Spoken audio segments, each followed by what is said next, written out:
आप सभी को नमस्कार। मैं सीए आशीष नीरज, दिल्ली में प्रैक्टिसिंग चार्टर्ड अकाउंटेंट हूँ और जीएसटी डिपार्टमेंट से भी स्पेशल ऑडिटर के रूप में जुड़ा रह चुका हूँ। साथ में लगातार विभिन्न newspapers, economic times, outlook, Bhaskar, इन सब में मेरी टैक्स एक्सपर्ट के रूप में व्यू जाती रहती हैं।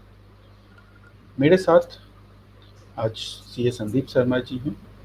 संदीप जी, आप एक बार अपना परिचय दीजिए। अ, नमस्कार सभी को। मेरा नाम संदीप शर्मा है। अराउंड 20 साल होने को आए हैं सीए बने हुए, और प्रैक्टिस में हूँ आज के डेट में।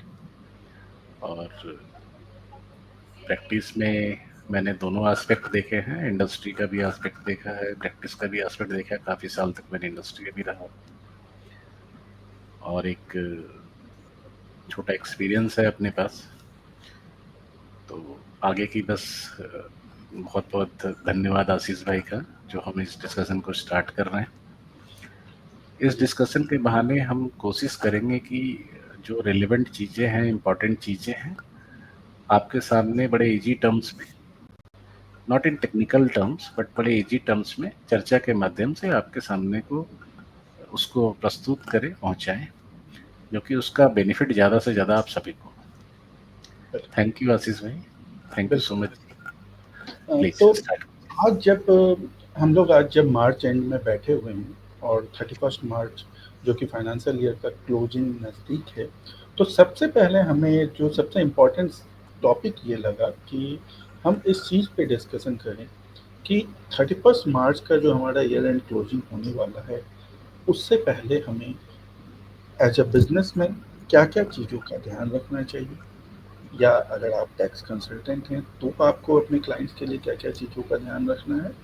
तो इस पे ही हम एक छोटी सी चर्चा आज करने जा रहे हैं। हम जिस चीज़ पे भी चर्चा करेंगे, जिस टॉपिक पे भी चर्चा करेंगे, तो उसका हम जीएसटी और इनकम टैक्स दोनों एस्पेक्ट लेके चलेंगे।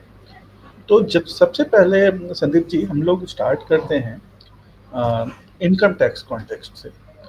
और इनकम टैक्स कॉन्टेक्स्ट में टर्नओवर, यानी जो टर्नओवर एंड इनडायरेक्ट इनकम, यानी हमारा जो प्रॉफिट लॉस अकाउंट है, उसमें जो भी इनकम का पार्ट है, whether it is direct income और इनडायरेक्ट इनकम, इसमें हमें जो इम्पोर्टेंट चीज़ें ध्यान में रखनी है वो क्या क्या हो सकती हैं। हम तो ये मान के चल रहे हैं कि जो बेसिक नॉलेज वो सबको है ही, बट हाँ, कुछ ऐसी चीज़ें जो ऑडिट में पकड़ी जाती हैं या असेसमेंट के दौरान उन पे ध्यान जाता है, तो उससे अच्छा हम वो करें, पहले से कर लें। तो मेरे ख्याल से जो सबसे पहला चीज़ है वो रिवेन्यू, जो है वो अक्रूड रिवेन्यू जो है, वो अक्रूड रिवेन्यू प्रॉपर्ली बुक्ड हुआ है या नहीं, इस चीज़ को हमें ध्यान में रखना पड़ेगा 31 मार्च से पहले। बिल्कुल बिल्कुल। संदीप जी, आप और क्या क्या चीज़ें इसमें ऐड करना चाहेंगे? आप आशीष भाई, मुझे लगता है कि अगर हम जब रेवेन्यू की बात करते हैं, तो हमारा फोकस रेवेन्यू पे हो कि प्रिमिनरी बाकी चीज़ों को भी देखना चाहिए। आसपास की रेवेन्यू की जो बुकिंग बुक्स में हुई है, तो उसको हम ऑथेंटिकेट कैसे करें, उसको हम पहले से वेरीफाई कैसे कर लें कि जो हुई है ठीक हुई है। तो फर्स्ट चीज़ जो करनी चाहिए हमारे को, कि अगर आपकी रेवेन्यू ऐसी है जिसपे टीडीएस डिडक्टिबल है, टीडीएस डिडक्ट होता है, इस टाइप की रेवेन्यू है आपकी, वर्क कॉन्ट्रैक्ट हो सकता है, आप कोई सर्विसेज दे सकते हैं, अगर ऐसी कुछ चीज़ है तो आपको 26 ईयर्स खोल के आपको उससे ज़रूर मैच करना चाहिए कि आपकी जो रेवेन्यू है, ठीक है, टिल द थर्ड क्वार्टर तक की इन्फॉर्मेशन तो अब तक अपडेट हो गई होगी, तो आपकी एटलीस्ट थर्ड क्वार्टर तक की इन्फॉर्मेशन मैच करती है कि नहीं करती है, पहला पॉइंट हमें देना पड़ेगा। दूसरा, ओवरऑल जब रेवेन्यू की बात करते हैं, तो अब जैसा आप सबको पता है, हमारी ई इनवॉइसिंग 5 करोड़ से ऊपर तक की स्टार्ट हो गई है।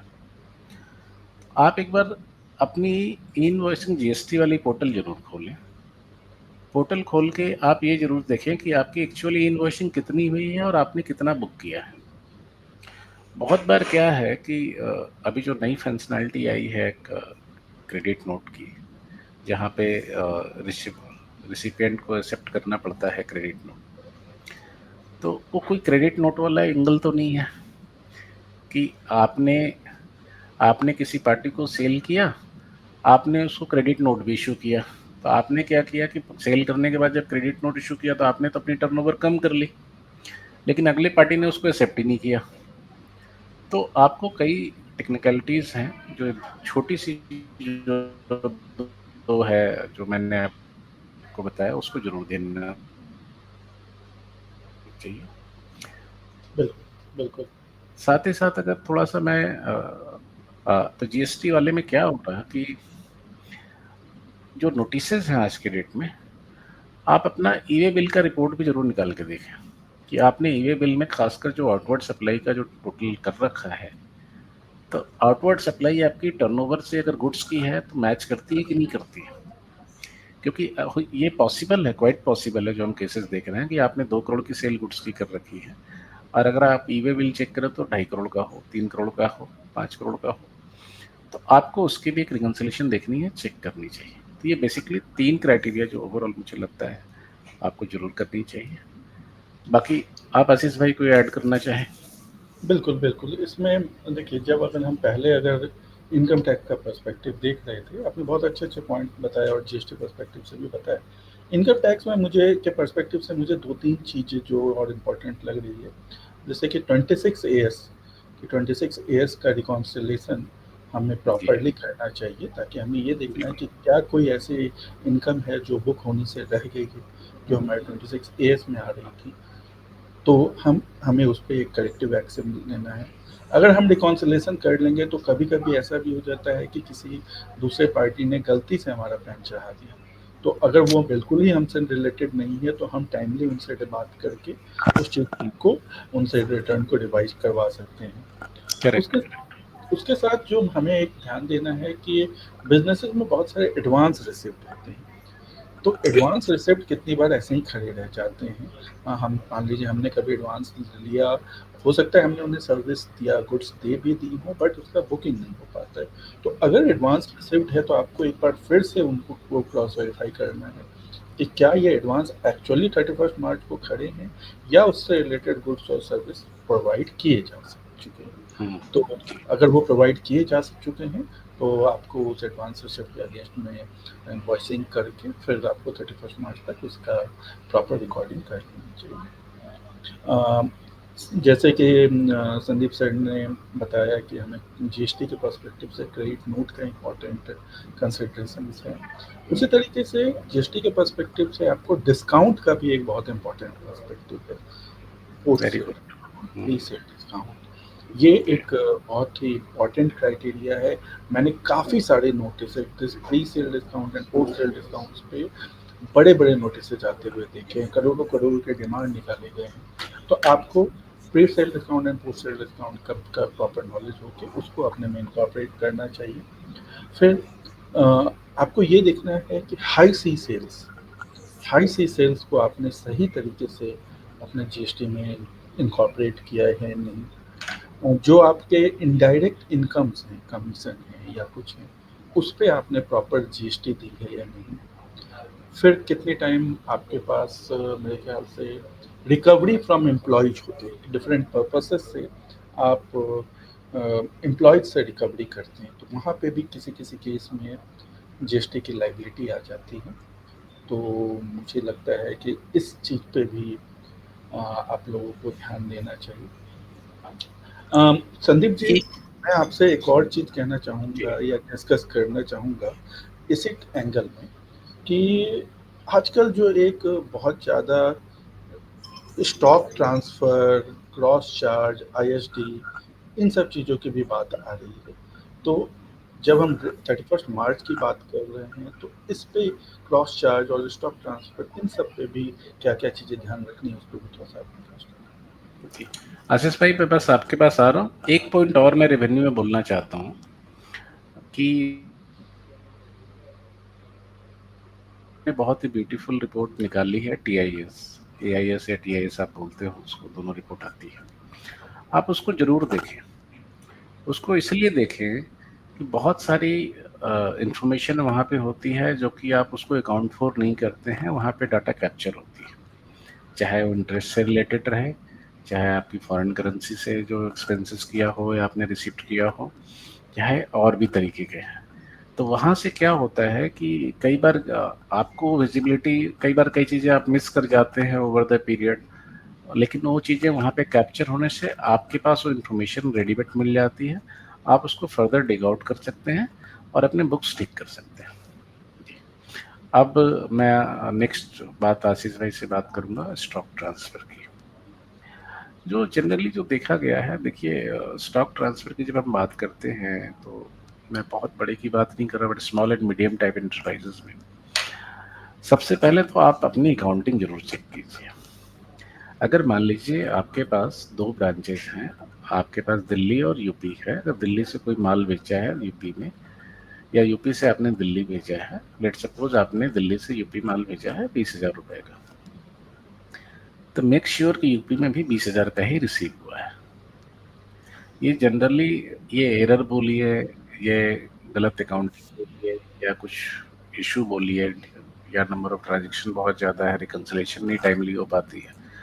जनरली क्या होता है कि अगर आपके पास प्रॉपर कंट्रोल मैकेनिज्म नहीं है, तो आपकी जो बुक्स होती है एक ब्रांच के दूसरे ब्रांच से मैच नहीं करती। तो सबसे पहले तो आपको ये थंब रूल बनाना है कि what ever it may be, चाहे गुड्स की डीलिंग हो, सर्विसेज की डीलिंग हो, जीएसटी पर्सपेक्टिव से आपको इंटर कंपनी बैलेंस बिल्कुल मैच करने हैं। अगर आपकी वो मैच नहीं होगी, आपने 20,000 का सेल किया हुआ है, वहाँ पे परचेज आपका 15,000 आ रहा है, या परचेज वहाँ 25,000 का आ रहा है, तो yes there is a problem. तो प्रॉब्लम क्या होगी, आपको बहुत ही इंपॉर्टेंट ध्यान देना है।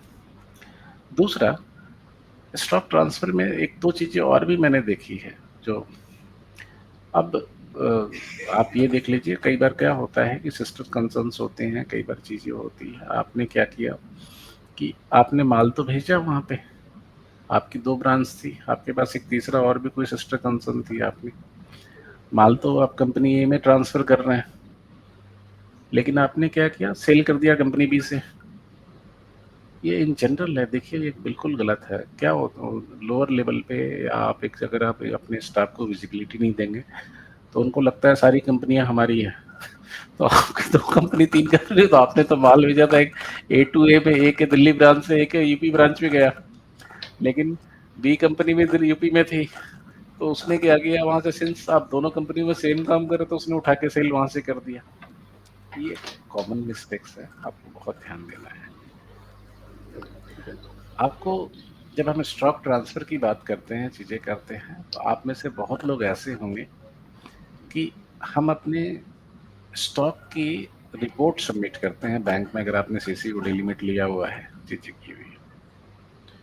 तो मैं कल की बात बता रहा हूँ, बड़ा इंटरेस्टिंग केस आया कि क्लाइंट मुझे कुछ और रिपोर्ट सबमिट कर रहा था, बैंक को स्टॉक कुछ और गई हुई थी। यस, तो मैंने आस्क क्लाइंट की, बॉस ये टैली में तो आपका ये एक्स अमाउंट आ रहा है और आपने इस बैंक वाले को तो कुछ x+1 दे रखा है। अरे सर गलती होगी। तो सी, ये कॉमन मिस्टेक्स है। आप ध्यान रखिए कि आप स्टॉक का डाटा पहले आप कहाँ मेंटेन कर रहे हैं, टैली में मेंटेन कर रहे हैं, एक्सेल में मेंटेन कर रहे हैं, कहाँ मेंटेन कर रहे हैं। दूसरा, सर आप जब एक्चुअली मैं इसमें बस एक चीज़ जोड़ना चाहूँगा, कहीं-कहीं ये कॉमन मिस्टेक भी है और कहीं-कहीं इंटेंशनली बैंक्स के पास जो उनका क्रेडिट लिमिट चल रहा होता है, तो वहाँ पे भी उस क्रेडिट जो वो स्टॉक मेंटेन करने को दिखाने के लिए भी ये इंटेंशनली भी कभी-कभी किया जाता है, जो कि बहुत गलत है और इस पे बहुत सारा डिस्प्यूट बाद में होता है। एग्री, तो आपको आपको एक चीज बड़ा ध्यान देना है कि जो बैंक में भी आप स्टॉक, आशीष भाई ने जैसा बोला बिल्कुल ठीक बोला, दोनों टाइप की चीजें हो सकती है। बैंक आप ऑडिट जो में हमें बैंक काफ़ी बैंक को सारी जो आप स्टॉक सबमिट कर रहे हैं और आपकी जो स्टॉक ब्रांचेज में आ रही है या चीजें आपकी कंपनी में आ रही है, आपको रिकन्सिलेशन की बहुत जरूरत है। आप उसकी प्रॉपर रिकॉन्साइल करें। अगर आपके पास रिकॉर्ड नहीं है, रिकॉर्ड नहीं ठीक मेंटेन हो रहा, तो मेरी सिंपल सलाह होगी, देखिए अगर आप गूगल में सर्च करेंगे ना, तो बहुत सारे फ्री सॉफ्टवेयर मिल जाएंगे, बहुत सारे टेम्पलेट मिल जाएंगे। आपको एटलीस्ट कुछ मेंटेन जरूर करना चाहिए। आज के टाइम में जब जीएसटी इतना रोबस्ट सिस्टम है, इतनी ब्यूटीफुल मैकेनिज्म है, सॉफ्टवेयर है, you can not escape from this GST software. आप बच नहीं सकते हैं, वो इन्फॉर्मेशन है, आपके पास वो चीज़ें सिंक में होनी चाहिए, अदरवाइज़ आपके पास जो इन्फॉर्मेशन डाटा जो भरना होता है, आप कभी भी करेक्ट नहीं कर पाएँगे। आप आज नहीं फँस रहे हैं, लेकिन यस 2 साल, 5 साल, 6 साल के बाद you will be in a soap. और जब चीज़ें होगी देन यू विल रियलाइज़ कि भई काम तो आपने सही किया था, लेकिन जस्ट बिकॉज़ आपकी डाटा मेंटेन ठीक नहीं थी, तो आपको प्रॉब्लम होगी। बाकी आप आशीष भाई थोड़ा ऐड कर दें। नहीं, बिल्कुल, मैं बिल्कुल आपसे एग्री कर रहा हूँ कि ये अम, चीज़ें हैं और हाँ, उसके साथ ही जो स्टॉक ट्रांसफ़र था, उसमें एक आपको इस चीज़ का भी देखना होगा कि जो आपके कॉमन एक्सपेंसेस थे, ठीक है? सपोज़ एक्स ब्रांच है, एक्स ब्रांच ने या आपका हेड ऑफ़िस है, हेड ऑफ़िस में कुछ ऐसे बिल्स आए हैं, जो कि आपके किसी दूसरे स्टेट के ब्रांच से भी रिलेटेड हैं और एक ही जगह बिल आ गए हैं। तो उसको जो बाइफरकेट करने का 2 तरीका था कि पहला तरीका था कि जो क्रॉस चार्ज है और सेकंड आईएसडी। हालाँकि आईएसडी मोड जो है वो 1 अप्रैल से कंपल्सरी हो रहा है, बट 31 मार्च से पहले आपके पास 2 ऑप्शन थे। तो आपको ये भी देखना है कि अगर आपने जो कॉमन एक्सपेंस है, उसका अगर आपने एसडी रजिस्ट्रेशन नहीं दिया है, तो कॉमन एक्सपेंस को क्रॉस चार्ज के थ्रू आप उसको अपने रेवेन्यू पे ला रहे हैं या नहीं, उस चीज़ का ध्यान रखना है। तो संदीप जी, अब हमने टर्नओवर, हमारे पास समय सीमा भी है और टर्नओवर पे हमने काफ़ी कुछ इनकम साइड पे डिस्कशन कर लिया, तो अब हम लोग एक बार एक्सपेंस साइड पे बढ़ते हैं। बिल्कुल। एक्सपेंस में भी हम लोग 2 तरीके से, पहले हम लोग इनकम टैक्स पर्सपेक्टिव उठाएँगे और एक्सपेंस में बाद में जीएसटी पर्सपेक्टिव उठाएँगे। तो जो मेरे ख़्याल से जो 1-2 चीज़ें जो बहुत ज़्यादा छूटती हैं, पहला तो जो सबसे ज़्यादा नॉर्मल है कि अक्रूड एक्सपेंस, जो हमारे एक्सपेंस इनकर हो चुके हैं बट उनका बिल नहीं आया है या कुछ, हमें सबसे पहले उनके लिए प्रॉपर प्रोविज़न बनाने की ज़रूरत है। एक और चीज़ होती है कि काफ़ी बार काफ़ी आपके जो एम्प्लॉइज़ हैं, एम्प्लॉइज़ को आप कह देते हैं कि आप अपने से टूर के एक्सपेंसेस या कितने सारे ऐसे एक्सपेंसेस जिसके बारे में आप उनको कह देते हैं कि आप खर्च कर लीजिए और आप हमें रिइंबर्समेंट दे दीजिएगा। तो यहाँ ये ज़रूरी है कि इस साल से रिलेटेड रिइंबर्समेंट को आप टाइमली उनसे मँगवा लें। अगर आप नहीं मँगवाएँगे, तो फिर अगर आप सपोज़ अप्रैल, मई, जून में मँगवा रहे हैं या जून में वो आपको दे रहे हैं, तो अगर वो pertaining to previous financial year है, तो वो प्रॉपर अकाउंटिंग नहीं हो पाएगी। एक्सपेंस जो है एक्रूअल बेसिस पे, जो मैचिंग कॉन्सेप्ट के अनुसार वो बुक नहीं हो पाएगा। इसीलिए 31 मार्च से पहले आप लोगों को अपने सारे एम्प्लॉइज़ को ये स्पेशली कहना है कि अगर आप लोगों का इस फाइनेंशियल से ईयर से रिलेटेड कोई भी एक्सपेंस है जिसके रिइंबर्समेंट की जानी है, तो उसका वो डिटेल आप जल्दी से जल्दी दें। और सर संदीप जी, आप इस एक्सपेंस पॉइंट ऑफ व्यू से अगर आप कुछ और ऐड करना चाहें। आशीष भाई बिल्कुल ठीक बोला आपने। इसमें बस 2-3 चीज़ें हमें करनी चाहिए जो मुझे लगता है कि आप जब भी प्रोविज़निंग करें, आप प्रोविज़निंग ज़रूर करें। पहली चीज़ प्रोविज़निंग ज़रूर करनी चाहिए। प्रोविज़निंग जब करते हैं तो प्रोविज़निंग में देखिए 2 टाइप के खर्चे हमेशा होते हैं। एक खर्चे होते हैं जो रेगुलर है, आपने हमेशा करने हैं। एक खर्चे होते हैं इरेगुलर है जो कि कभी-कभी आता है, ऑल ऑफ अ सडन आ जाता है, दोनों टाइप के हो सकते हैं। तो देखिए जो प्रोविज़निंग जो रेगुलर खर्चे हैं, आपके पास तो आपको क्लियर है, रेगुलर खर्चे अगर मैं आपको एग्ज़ाम्पल दूँ, रेंट का खर्चा है, इलेक्ट्रिसिटी का है, ब्रॉडबैंड का है, सैलरी है, टैक्सेस कुछ देने हैं, तो ये तो रेगुलर है, आपको तो देना ही देना है। सेम वे में कुछ चीज़ें ऑल ऑफ अ सडन आती हैं, तो आप प्रोविज़निंग में बिल्कुल ख़्याल रखें, कुछ ऐसी चीज़ हो जो कि छूटे ना आपसे। आप उस चीज़ का बहुत ख़्याल रखें, बिकॉज़ क्या होगा कि अगर रेगुलर वाले को भी अगर आपने कर रखा है, तो जो इरेगुलर होता है, परसेंटेज काफ़ी कम होता है, तो आपकी बुक्स ऑफ अकाउंट एक तो करेक्ट होगी। दूसरी आपको जो एक्सपेंसेस के टाइम पे एक चीज़ ज़रूर ध्यान दीजिए, हमने ये लास्ट क्वार्टर है, तो बहुत बार क्या होता है कि हमें कई बार लगता है कि भई बहुत छोटे-छोटे एक्सपेंसेस हैं, छोटी-छोटी पार्टियाँ हैं, यार इसका टीडीएस कटा नहीं कटा। आप पार्टी की लेजर बैलेंस ज़रूर चेक करें कि बॉस कहीं ऐसा तो नहीं है ना हम पार्टी को छोड़े जा रहे हैं लेकिन उसकी जो क्रॉस टीडीएस की जो लिमिट है उसको क्रॉस कर रही है। तो हमारे को अगर टीडीएस काटने की ज़रूरत है इनकम टैक्स पर्सपेक्टिव से, तो हमें ज़रूर काटनी चाहिए। हमारे को काट के उस हिसाब से बुकिंग करनी चाहिए। आप इस चीज़ का बिल्कुल ध्यान रखें। तीसरी जो मोस्ट इसके बाद जो होता है, आशीष भाई ने जो अभी डिस्कस किया, देखिए मैं उसको थोड़ा-सा और उस फॉर्म में बता देता हूँ कि कई बार क्या होता है कि हम बहुत सारे जब खर्चे होते हैं हमारे एम्प्लॉय के इम्प्रेस्ड के थ्रू जाते हैं। अगर वो इम्प्रेस्ड के थ्रू जा रहा है खर्चा, तो मेक श्योर कि आपका एम्प्लॉय खर्चे की सारी डिटेल्स आपको दे रहा, अपनी चीज़ें क्लोज करा रहा, एक्सपेंसेस प्रॉपर टाइम पे बुक कर रहा, तभी आपकी टाइमली बुकिंग होगी। अदरवाइज क्या होगा, इम्प्रेस्ड खड़ा का खड़ा हो जाएगा, एम्प्लॉय ने खर्चा कर रखा है, आपकी एक्सपेंसेस ही बुक नहीं हुई, तो अल्टीमेटली क्या होगा कि you will be at loss. Employ interest कोई प्रॉफिट एंड लॉस का आइटम नहीं है, it is item of a balance sheet. जब प्रॉफिट एंड लॉस का जब आइटम नहीं है तो आप खर्चे को तो क्लेम करेंगे नहीं। तो जितना पैसा एम्प्लॉय के पास है, अगर उसने उसने आपको खर्चे की डिटेल नहीं दी, तो वो तो पैसा आपका खर्चा खत्म हो गया, आपका आपके लिए नुकसान हो जाएगा। तो आप अपने जो भी स्टाफ है इंटरेस्ट वगैरह है तो उनको बोलिए प्लीज कि भी आपको देना है, डिटेल टाइमली आप दे दीजिए। तो प्रोविजनिंग बहुत ख्याल रखिए, कुछ खर्चे जो बोला टीडीएस का जरूर ख्याल रखिए, खर्चों का बहुत ख्याल रखिए। साथ ही साथ आप जब चीजें करते हैं तो चाहे इनकम टैक्स हो चाहे जीएसटी हो, आप एक चीज बड़ा ख्याल रखिए कि आपके पास डॉक्यूमेंट प्रॉपर होने चाहिए खर्चे से रिलेटेड। ऐसा नहीं कि बस मैंने कर दिया खर्चा, 15,000 इसको दे दिया, 20,000 इसको तो नहीं। आपके पास अगर इनवॉइस है, इनवॉइस के थ्रू हुआ है तो इनवॉइस जरूर दीजिए। कोई पेमेंट कर रखा है आपने एक्स्ट्रा, लगता है नहीं जी मैंने पेमेंट कर रखा है, एडवांस कर रखा था, किस पार्टी को किया है उसकी डिटेल होनी चाहिए, उसका पैन नंबर क्या है, अगर आधार नंबर है इंडिविजुअल है तो आधार नंबर क्या है, तो आपको मेंटेन करनी चाहिए। अगर हम इवन जीएसटी के पर्सपेक्टिव से भी बोलें तो आपको सप्लायर्स की केवाईसी जरूर मेंटेन करनी है, आपको एक बेसिक डॉक्यूमेंट जरूर मेंटेन करने हैं, क्योंकि चाहे इनकम टैक्स हो चाहे जीएसटी हो, आपसे कभी भी ये पूछा जाएगा कि भाई आप इस बंदे से डील कर रहे हैं, आप इसका खर्चा बुक कर रहे थे, अच्छा उसका नाम क्या था, उसका एड्रेस क्या था, अच्छा उसका पैन नंबर क्या था। तो at least this basic information you must have, आपके पास होनी चाहिए। बस आशीष भाई। बिल्कुल, बिल्कुल, बिल्कुल आपने सही कहा। जी आपने। तो अब हम अगर डिस्कशन करें कि जैसे इन जो एक्सपेंस में इनकम टैक्स से रिलेटेड हमने चीज़ों को क्या-क्या ध्यान रखना है वो डिस्कस किया।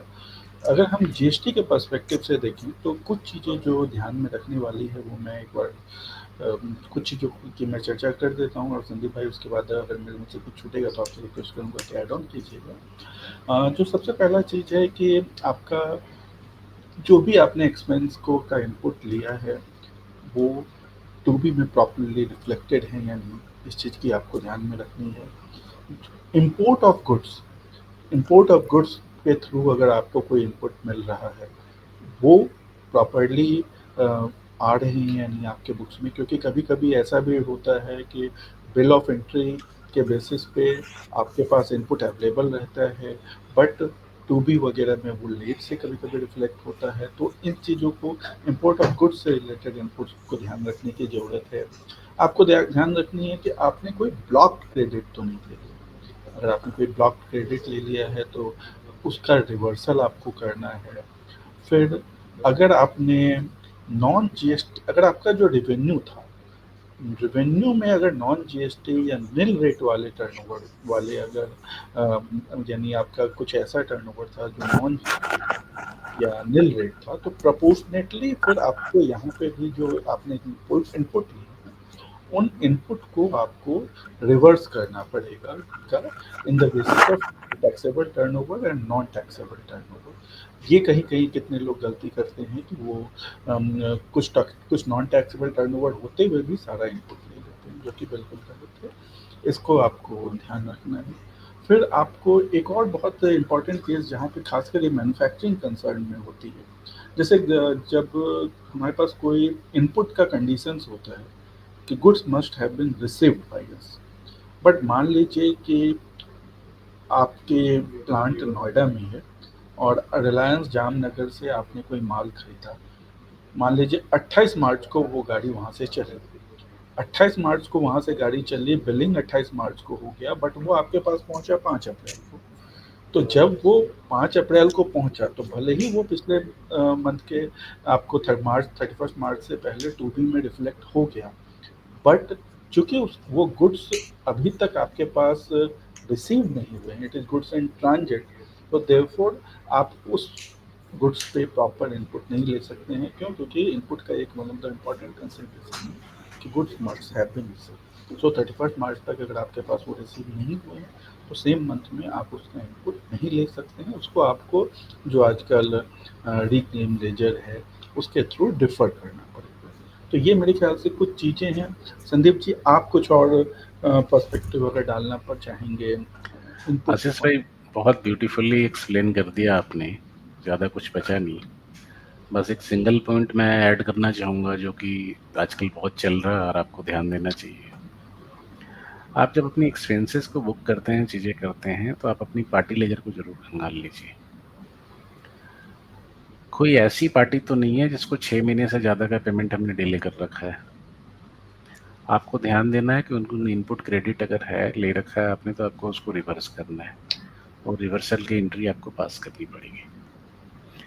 अगर आप पास नहीं करते हैं, डिले करते हैं, तो आपको जैसे-जैसे जितना डिले करेंगे, आपको इंटरेस्ट की लायबिलिटी उतनी खड़ी होती जाएगी। तो ये बेसिक बेसिक जो चीज़ है आपको ज़रूर करनी चाहिए। दूसरी जो इम्पोर्टेंट चीज़ मैंने खासकर जो देखा आशीष भाई, टू बी में, देखिए टू बी ठीक है, आपके लिए एक डॉक्यूमेंट है, आपको उससे अपनी परचेज रजिस्टर ज़रूर रिकॉन्साइल करनी चाहिए।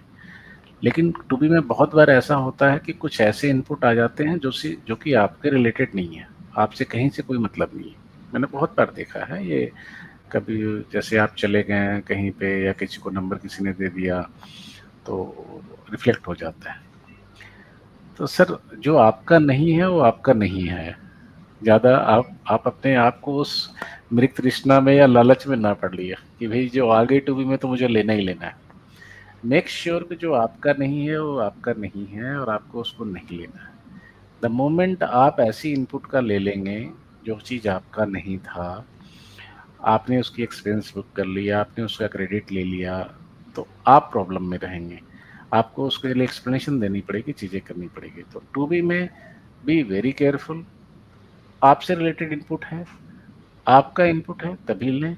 आपसे रिलेटेड नहीं है, आपका नहीं है, आपसे कहीं मतलब नहीं है, तो काइंडली उसको ना लें। दूसरी, उसको रिपोर्ट भी ज़रूर कर दें कि ये उसमें ऑप्शन होता है रिपोर्ट करने का, ये हमारे हमारे से रिलेटेड नहीं है। तो आप अपनी डॉक्यूमेंटेशन भी करके रखें, अदरवाइज आपको दिक्कत होगी। एक जो जनरल मैंने देखा है आशीष भाई, कि नॉर्मल है, एक कंसल्टेंसी का आया था, नॉर्मल सा कंसल्टेंट थे वो इंफ्रा प्रोजेक्ट के। When I started looking into their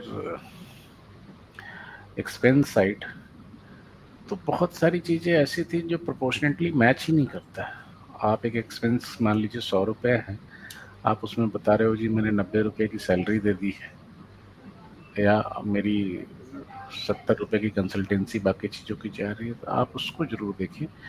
कहीं एक रिजनेबल एक वर्ड है, आपकी रिजनेबल और एक्सप्लेनेबल चीज़ें होनी चाहिए।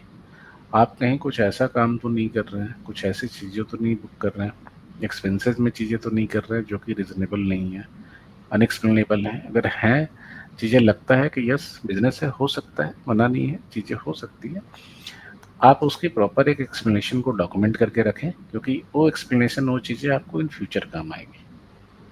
बस इतनी सी आशीष भाई, है ना। बिल्कुल, बिल्कुल, बहुत सही कहा संदीप जी आपने। अ, एक और चीज़ जो हमें ध्यान रखनी है इनपुट से रिलेटेड, कि जो हमारे गुड्स रिटर्न हैं या डिस्ट्रॉयड, कोई फायर के चलते कुछ हो जा रहा है या फ्री सैंपल्स हैं, तो इन सब से रिलेटेड जो जीएसटी अगर हम इनपुट हमने लिए हुए हैं, तो उसका आपको प्रॉपर इनपुट रिवर्सल करना होता है। सपोज आपके फैक्ट्री में आपने किसी कारण से आग लग गई, तो फिर वहाँ पे भी अगर वो माल डिस्ट्रॉय हुआ है, तो उस सब जगहों पे भी आपको जीएसटी इनपुट का रिवर्सल का एक कॉन्सेप्ट है। तो बेसिकली संदीप भाई ने भी बहुत अच्छे से यार काफ़ी चीज़ों को जो हम लोगों का इनकम और एक्सपेंस से रिलेटेड चीज़ों को काफ़ी अच्छे से समराइज किया है। मैं एक दो चीज़ जो मेरे ख्याल से इनकम के साइड में हमने लेना भूल गए थे, जो छोटी सी चीज़ हैं जिनको जीएसटी पर्सपेक्टिव से आपको ध्यान रखना है। Goods Saint on approval basis, ठीक है। Goods Saint on approval basis, इसका आपको ध्यान रखना है। ये जो कॉन्सेप्ट है कि इसमें आप किस समय में आप इसका बुकिंग कर रहे हैं, ये आपको ध्यान रखना है, क्योंकि इससे रिलेटेड भी काफ़ी डिस्प्यूट्स आते हैं। Second, goods sent for job work, job work पे अगर आप किसी चीज़ों को भेजते हैं, तो विदिन 6 मंथ्स अगर वो गुड्स है तो 6 मंथ्स के अंदर में वापस आनी चाहिए। अगर वो कैपिटल गुड्स है तो 3 ईयर्स के अंदर में वापस आनी चाहिए, उसके लिए आईटीसी 04 बढ़ाया जाना चाहिए। और अगर ये नहीं होता है तो उसको सप्लाई मान लिया जाता है।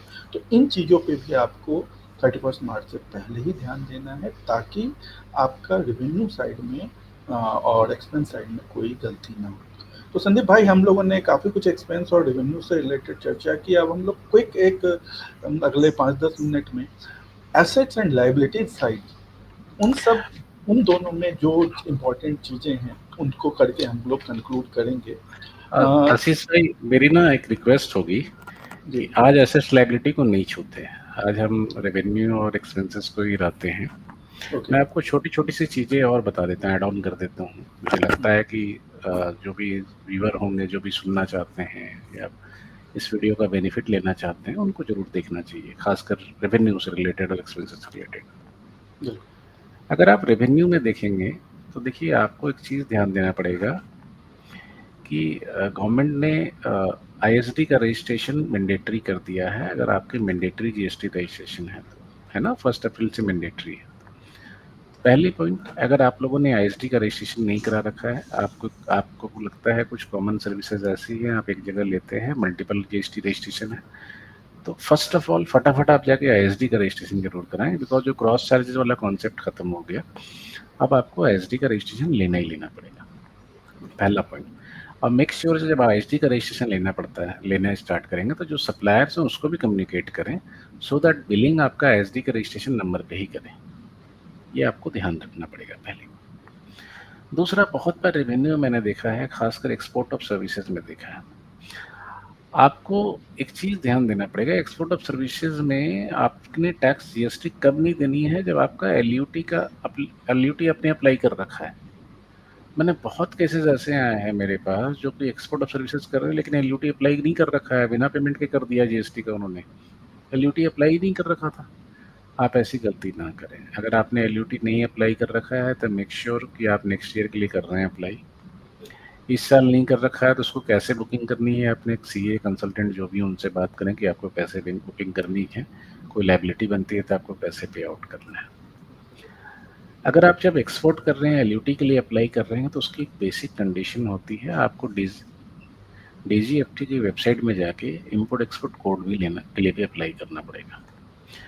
इम्पॉर्टेंट क्या है कि इसमें कि ये आईसी कोड भी हर साल रिन्यू होता है, तो आपको रिन्यूअल का भी ख्याल रखना पड़ेगा। तो आप क्या कीजिए, पिछले नेक्स्ट ईयर जो आएगी उसके लिए एलयूटी के लिए भी अप्लाई कर दीजिए, आईसी कोड को भी रिन्यूअल में डाल दीजिए। नहीं किया है, अगर नहीं किया है तो अप्लाई कर दीजिए, आप अप्लाई कर दीजिए। तो आपको बेसिक 2-3-4 चीज़ें बिल्कुल रखनी है। तीसरा, आपको एक चीज़ और ध्यान देना है कि जब आप फॉरेन की पार्टी हैं, फॉरेन की पार्टियों से जब आप माल रिसीव करते हैं, पैसे रिसीव करते हैं, तो जैसे हमारी एक बेसिक रिक्वायरमेंट है कि आपको फॉरेन की पार्टियों को पेमेंट करते हैं तो हम क्या करते हैं, 15 सीबीसीए से लेते हैं। 15 सीए जो देते हैं, सीएसीबी जो फॉर्म जाती है, तो उसका जो बेसिक रिक्वायरमेंट फॉर्म 10F होता है, फॉर्म 10F आपके सिस्टम से निकलती है, इनकम टैक्स की पोर्टल से निकलती है, and the basic document relate to that for the TRC, tax residency certificate. जो इंडिया में जो चीज़ एप्लीकेबल है, सेम चीज़ फॉरेन में भी है, बहुत सारी कंट्रीज में। तो अगर आपको फॉरेन से पैसे आ रहे हैं, इंपॉर्टेंटली फॉरेन से पैसे आ रहे हैं, एक्सपोर्ट के रिसिप्ट आ रहे हैं, तो मेक श्योर कि आप अपनी टीआरसी के लिए भी, हर साल टीआरसी भी यहाँ इनकम टैक्स ईयर के हिसाब से चलता है, 1 अप्रैल टू 31 मार्च, तो आप अपनी टीआरसी के लिए जरूर अप्लाई करके रखें नेक्स्ट ईयर के लिए। बिकॉज अगर आप टीआरसी उसको नहीं देंगे तो अगला बंदा भाई आपको पैसे कैसे देगा, पैसे दे नहीं सकता ना, उसके लिए भी प्रॉब्लम है। तो आप अपनी टीआरसी जरूर अप्लाई करके रखें। अगर किसी भी जो भी क्लाइंट से, कस्टमर से आप पैसे लेते हैं, इफ ही या she is asking for your TRC, तो आपके पास वो रेडली अवेलेबल होनी चाहिए कि भाई टीआरसी वगैरह है। एक जो कॉमन मिस्टेक है, आप अपनी जरूर देखें, सेक्शन 43B इनकम टैक्स में है, बहुत इंपॉर्टेंट है, आज की इनकम टैक्स में है, बिल में चेंज हो जाएगा ये। सेक्शन 43 में बहुत अच्छे प्रोविजंस हैं, लेकिन साथ ही साथ ये भी बोला है कि अगर आपने टाइमली पेमेंट नहीं किया स्टेट्यूटरी ड्यूज का, तो आपकी एक्सपेंसेस डिसअलाउ हो जाती है। तो आप मेक श्योर कि आपकी, अगर आपकी पीएफ की लायबिलिटी है, ईएसआई की लायबिलिटी है, टीडीएस की पेमेंट है, क्या आपने टाइमली पेमेंट किया? या आपके जिस बंदे ने, जिस स्टाफ को आपने दे रखा है, क्या उसने क्या किया? आई वॉज वेरी सरप्राइज, 2-3 साल पहले I got a case and I was very surprise. मतलब उन्होंने अपनी डॉटर को दे रखा था कि बॉस ठीक है, ये टीडीएस की पेमेंट हो जाएगी, एंड डॉटर ने क्या किया था, ओनली चालान जनरेट करके रख दिया था पीएफईएसआई का, पेमेंट नहीं की थी। And every time when my staff used to ask those people कि बॉस मेरे को दिखाओ टीडीएस पेमेंट, होता क्या था कि उनका स्टाफ मुझे चालान दिखा देता था हमारे बच्चों को कि जी देखो जी चालान है जी, हमने पीएफईएसआई कर दिया। लेकिन when I started digging out, मैंने बोला पेमेंट कहाँ किया, चालान तो ठीक है, समझ में आ गया, पेमेंट कहाँ पे? तो answer was no, everybody was nil. When he asked his daughter, daughter ने सिंपल बताया पापा भूल गई थी। तो यार ये ऐसा है कि ये ह्यूमन नेचर है। आई एम नॉट सेइंग कि गलती किसी की क्या है, यस ह्यूमन नेचर है, हो सकता है। Now we are in a different zone, Gen X generation आ गई है। तो आप, ये छोटी चीजें हैं, पीएफ हो, ईएसआई हो, छोटी छोटी चीजें हैं, लेकिन आपको इसका ख्याल जरूर रखना है। बिल्कुल। एक्सपेंस साइड में बहुत बार हम बहुत बार करते हैं कि बॉस हमारी सैलरी शीट पर कंफर्म नहीं होती, परफेक्ट नहीं होती है सैलरी शीट में। रीजन भी, कुछ स्टाफ हमारे ऑफिस में है, कुछ स्टाफ को शेयरिंग बेसिस पे है, कुछ कंसल्टिंग है, कुछ आउटसाइड है, कुछ ऑन साइड है, डिफरेंट टाइप से डिफरेंट मोड में काम कर रहे हैं। Because now the world structure है चेंज, आपको जरूरी नहीं है कि बंदा आपके ऑफिस में ही आके काम करे। फिर बहुत सारे स्टाफ की रिक्वायरमेंट भी होती है, आपकी अपनी भी रिक्वायरमेंट होती है, प्लानिंग भी होती है। कुछ कोई बोलता है जी मैं पीएफ लूंगा, कोई बोलता है मैं पीएफ नहीं लूंगा, कोई बोलता है जी मुझे ये सही नहीं चाहिए, कोई बोलता है जी मुझे टीडीएस नहीं चाहिए, बुला बुला बुला, बहुत सारी चीजें होती है। मेक श्योर कि आपकी जो सैलरी शीट है, वट एवर इट इज, वो करेक्ट फॉर्म में रहे, लीगली कंप्लाइंट रहे। पीएफ ईएसआई अगर आपकी बनती है या टीडीएस ही बनती है तो प्रॉपर लीगली कंप्लाइंट रहे। ये इन जनरल, अगर आपने अच्छी सिस्टम फॉलो नहीं कर रही तो इन जनरल बेसिक प्रॉब्लम है इंडस्ट्री की, कम बिजनेस की। भैया आपकी सैलरी की सीटी क्लियर नहीं होती, आपको तो लगता है यार मैं तो साल का पूरा, हर महीने में तो यार 5 लाख रुपए सैलरी देता हूँ, लेकिन when someone asks you the data where is the 5 lakhs you have spent, आपके पास डाटा नहीं। अगर आपके पास डाटा नहीं होगा तो आपका अकाउंटेंट क्या बुकिंग करेगा, नहीं कर पाएगा ना। आपके पास डाटा भी होना चाहिए और कंप्लाइंट भी होना चाहिए, आपको उसकी इंपॉर्टेंस समझनी पड़ेगी। तो ये चीज़ की जरूर ध्यान रखें। साथ ही साथ कई बार क्या होता है कि आप अपने एम्प्लॉयज़ को बहुत सारी चीज़ें भी देते हो, in the name of bonus, चीज़ें ये वो करके देते हो। मेक श्योर कि प्रॉपर अकाउंट फॉलो रखा है।